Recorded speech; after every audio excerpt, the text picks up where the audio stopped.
Mas vamos mudar o assunto aqui, porque hoje é celebrado aqui o Dia Mundial da Obesidade. Qual é um dos principais fatores de risco para várias doenças?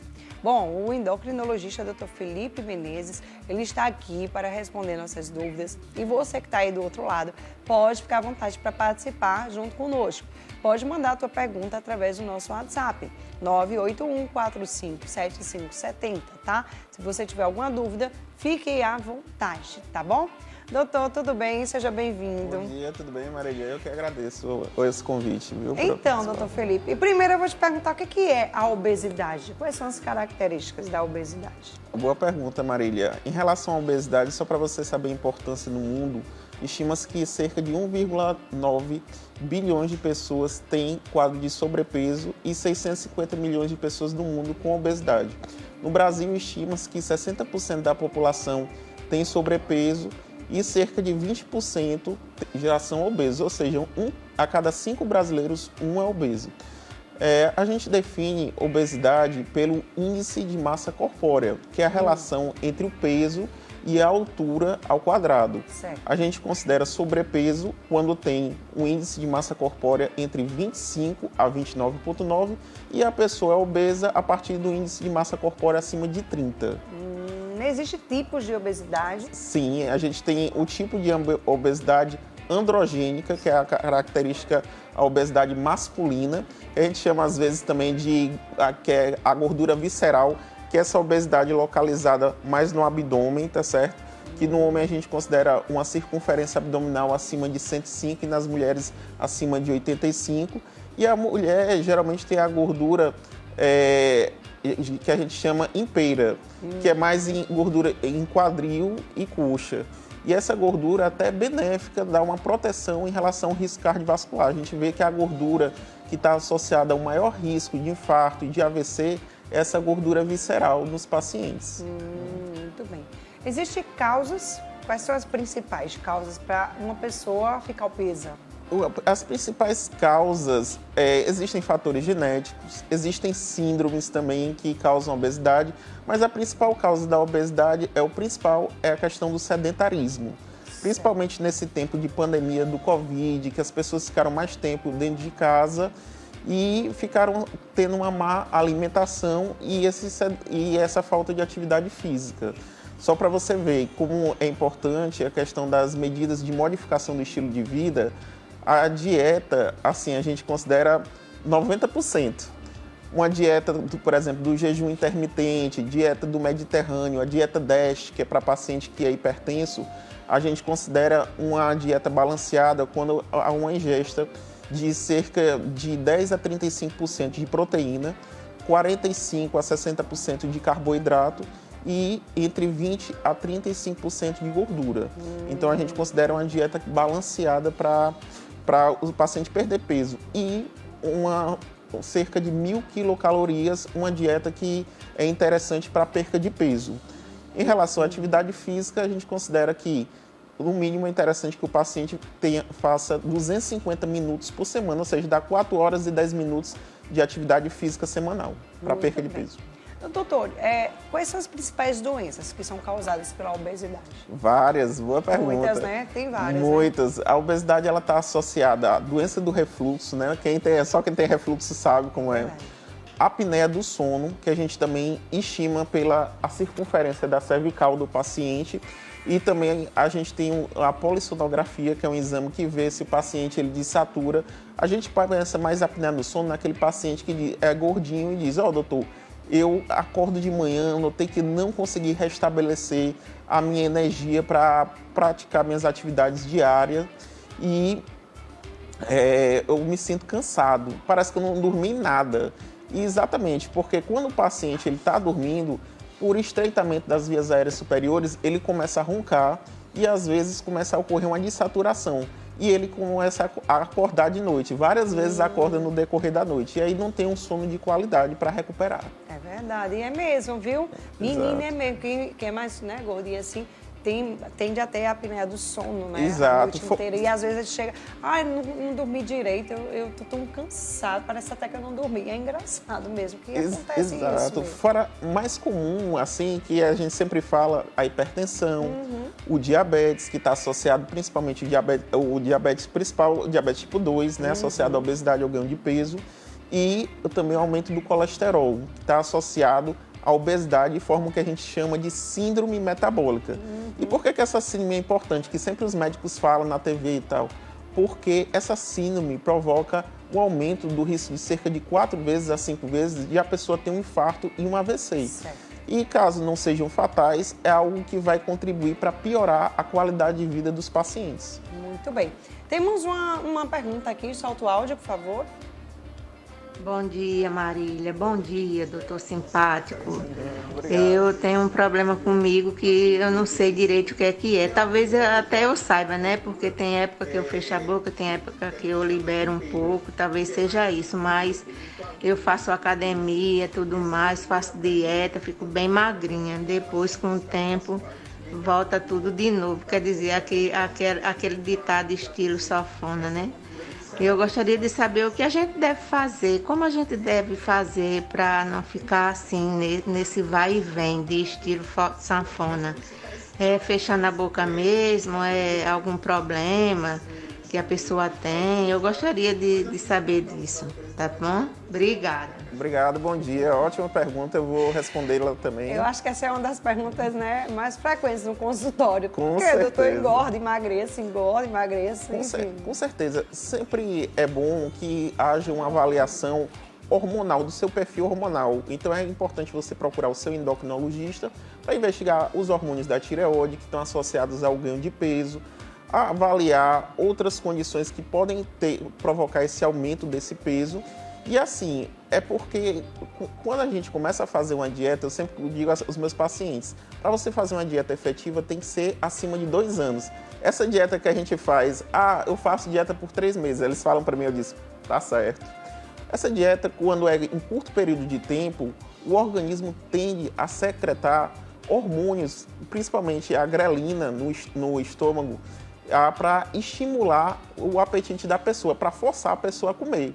Então a gente está fazendo a dieta, mas nosso organismo quer que a gente ingira mais carboidrato, mais energia, e então por isso que provoca esse efeito sanfona. A gente começa depois de 3 meses, é só hoje, eu vou tomar aquele sorvete, vou comer aquele sanduíche fast food e pronto. E quando vai ver, a pessoa começa a comer novamente todo dia e tal. Não é só hoje, a gente sempre tenta compensar no dia. E literalmente o seu organismo está produzindo hormônios para estimular você a ter essa fome exasperada. Não é só questão psicológica, não. Tem a questão hormonal também. Mas também o psicológico a gente nota que influencia na obesidade. Porque a maioria das pessoas obesas são muito ansiosas e tendem a descontar na comida a sua ansiedade. Se a pessoa às vezes está feliz, se a pessoa está triste, às vezes mesmo sem ter fome, mas está com muitos problemas, ela tende a descontar na comida, no prazer hedônico de comer, para compensar alguns problemas psicossociais também. Minha gente, é mesmo. Olha, quem é ansiosa, come. Tem gente que não come, né? Já tem gente que não come nada, passa o dia todo indo sem comer, quando tem um problema, ou tá triste, ou tá não sei o quê. Aí não come. Perde fome, perde apetite, eu não sei como é isso não. Mas eu sou o contrário. Se eu ficar ansiosa, eu como. Se eu ficar nervosa, eu como. Se eu ficar estressada, eu como. Se eu ficar feliz, eu como. Eu como toda hora. Era pra eu ser obesa, né? Era pra eu nem passar por essa porta. Porque pensa que eu gosto de comer. É bom demais comer, doutor. Mas Exato. esse negócio do efeito sanfona é engraçado mesmo, realmente. Você vai dizer, faz uma dieta rápida, emagrece. Exato. Tá tudo certo. Agora, só hoje eu vou tomar aquele sorvete. Lembrei de mim agora. Só é hoje. Mas aí no outro dia a gente compensa, ou mais tarde, ou outro horário, a gente vai compensando a alimentação. Não sei se dá certo, mas eu faço dessa forma. E pra mim eu acho que dá certo, né? Porque eu vou compensando de alguma maneira. Tipo assim, se eu tomei o sorvete agora, já depois eu tento não comer nada que não engorde mais. Sempre a gente diz assim para ter um dia do lixo, né? Mas o principal é a gente tentar manter uma frequência.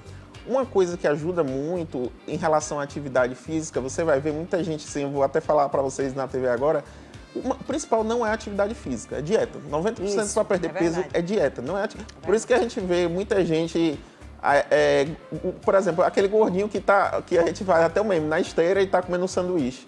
Simplesmente não adianta você fazer dieta, ou não adianta fazer atividade física se não fizer dieta associada. Isso. Mas assim, qual a importância da atividade física? A atividade física, além de aumentar a massa magra, ela vai fazer, o paciente vai ter uma tendência a manter o peso. Então, em relação à manutenção do peso, quem faz atividade física em relação a quem é sedentário, é uma tendência a quem faz atividade física e faz dieta manter o peso por mais tempo. Enquanto o paciente que é sedentário, que fez aquela dieta que eu falei, aguenta 3, 4 meses, chuta o balde, simplesmente tende a voltar o peso novamente. Então, por isso que todos os pacientes que chegam no meu consultório, eu digo, a obesidade, em primeiro lugar, vamos ser bem claro, é uma doença e que tem que ser tratada cronicamente. Então, assim, eu não acredito em pacientes que chegam para mim e vão para o meu consultório 2, 3 meses, 6 meses querem tratar a obesidade. É verdade. Já sei que é um paciente que pode até perder o peso, tá certo? Porém, vai ter reganho novamente. É que nem aquele paciente que fez bariátrica, que é a nossa medida extrema para resolver a questão da obesidade, e simplesmente diz, não precisa mais acompanhar o endócrino, nem o nutricionista. Quando você vê, daqui a um tempo, volta o paciente com bariátrico bem obeso. E é uma tristeza para nós, endocrinologistas e nutricionistas, que é uma equipe multidisciplinar que acompanha, de ver o paciente ter reganho de peso. Porque a bariátrica, você modificou o seu organismo, foi uma medida extrema para você atingir essa perca de peso. Exatamente, e você chutar o balde é complicado. Então, assim, eu falo, todos os pacientes têm que ir no consultório do endocrinologista, do nutricionista, tá certo? Psicólogo, principalmente quem faz uma cirurgia bariátrica, para a gente fazer um acompanhamento. Um acompanhamento de obesidade, eu sempre brinco, é a longo prazo, mas na verdade é a vida toda. Tem que acompanhar a vida toda. Exatamente. E assim, a gente tem armas hoje em dia que podem tratar a obesidade, que a gente utiliza quando o paciente ele não obtém uma resposta à modificação do estilo de vida adequada, que são as medicações. Certo. Quando o paciente tem um índice de massa corpórea acima de 25, que é um sobrepeso, e tem fatores associados à obesidade, que essas complicações da obesidade, como hipertensão, diabetes, a gente já pode iniciar o tratamento. E também quando o paciente tem um índice de massa corpórea acima de 30, independente de ter esses fatores. E tem um novo critério também, agora que inclui, independente do índice de massa corpórea. Se o paciente tiver um aumento da circunferência abdominal e tiver também hipertensão, diabetes, a gente já está permitido a iniciar um tratamento para perder peso. Então, assim, quando a gente falha nesse tratamento é que a gente pensa na cirurgia bariátrica como uma última alternativa. Mas hoje a gente tem vários medicamentos muito bons em relação à perca de peso e está chegando até um novo bem promissor, tá certo? Que a gente chama, ainda não foi autorizado pela Anvisa, mas a semaglutida com a dose de 2,4 miligramas, que os pacientes tiveram a maior perca de peso de todas as drogas, é a semaglutida geralmente, de 2,4 miligramas semanal, e é algo novo. Agora, qual é o problema desse tratamento milagroso? Como tudo que é assim, que dá menos efeitos colaterais, é um tratamento que é muito caro. Então, assim, a gente primeiro está aguardando chegar essa nova medicação para fazer o teste. Já existe hoje com a dose menor de 1 miligrama, tá certo? Que a gente utiliza. Mas quem assim não tem tanta condição, e dependendo do perfil do paciente, a gente tem outras drogas também que são adequadas, que tem um preço e um custo-benefício também muito boas que a gente pode utilizar para tratar os pacientes. Então, assim, o principal que eu quero deixar para vocês a mensagem é que temos que ter um acompanhamento contínuo. Não é você ir para o consultório, passar 2, 3 meses e dizer, não, eu perdi aquele peso e vou parar o acompanhamento. Realmente você vai ter ganho de peso porque você vai voltar seus hábitos novamente. Eu sempre digo, tem que ir para o consultório e o tratamento não é 6 meses, 1 ano, não. É crônico. O paciente, a maioria das vezes, eu trato cronicamente o paciente e depois ainda deixo uma droga de manutenção para tentar manter o peso estável e não ter esse reganho de peso dos pacientes. Muito bem. Olha aí, viu, minha gente? Depois a gente conversa mais um pouquinho sobre essas drogas, porque já tiveram aí várias pessoas, né, que tipo, teve problema renal, que morreu com problema renal. A gente viu aí 2 pessoas e estão dizendo, foi medicamento, foi chá, foi não sei o quê. Daqui a pouquinho, doutor, a gente vai falar sobre isso. Vou soltar aqui, liberar aqui áudio, não é isso? São áudios? Então vai, solta mais um áudio aí. Bom dia, doutor. O meu filho, ele tem 10 anos e foi diagnosticado com diabetes. Agora há pouco, dia 15. Só que depois desse diagnóstico, ele passa o dia com vontade de vomitar. Tendo aquele nó na garganta e vontade de vomitar e não passa. Não passa. O que é que o senhor pode me dizer? O diabetes, os sintomas do diabetes, a gente chama as polis, né? O paciente sente muita sede, polidipsia, sente muita fome, urina muito, vai várias vezes urinar e perca de peso. Inexplicadamente chega aquele paciente que era gordinho e diz, doutor, eu do nada tô ficando magro e não tô fazendo dieta, tá alguma coisa estranha. Quando a gente vai verificar, vai fazer exame de sangue laboratorial, ou às vezes até na urgência faz aquele teste do dedinho, a glicemia dele está 300, 400, e aí é um paciente que a gente dá o diagnóstico de diabetes e após o tratamento desses pacientes tende a ter uma melhora tanto no ganho de peso como nos controles dos índices glicêmicos. O problema é o seguinte, como o seu filho foi diagnosticado, ele tem que estar acompanhado por um endócrino pediatra, tá certo? Provavelmente ele deve ser um diabetes tipo 1, mas lembrando que agora na infância também está aumentando os casos de diabetes tipo 2 por causa dessa questão do sedentarismo, as crianças estão ficando mais gordinhas, porque os pais, a má alimentação, questão dos esses aplicativos de comida, exatamente, entendeu? É complicado, viu mesmo? Olha, e para quem não engorda, de jeito nenhum? Para quem criança não engorda, aí faz o quê? A gente faz o quê quando o menino quer comer, doutor? Diga aí, a gente empurra o que é para esse menino comer? Realmente, eu sempre falo, é mais fácil uma pessoa emagrecer do que engordar um magrinho.